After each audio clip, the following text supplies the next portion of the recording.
Ek dink, om in daai volmaakte liefde in te groei, van die volheid van die Godheid wat in ons is, begin by die plek waar jy moet kan glo en aanvaar, dat jy is special, jy is waardig.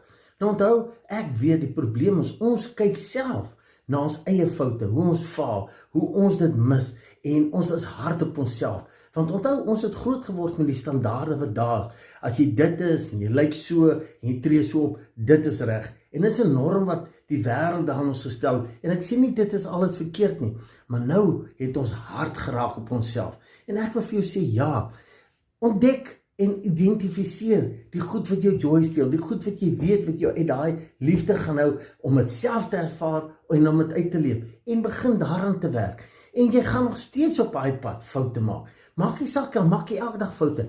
Die geheim is net om te kies en te sê, dis nie wie ek is nie. Ek is op pad hiernatoe om daai liefde te ervaar.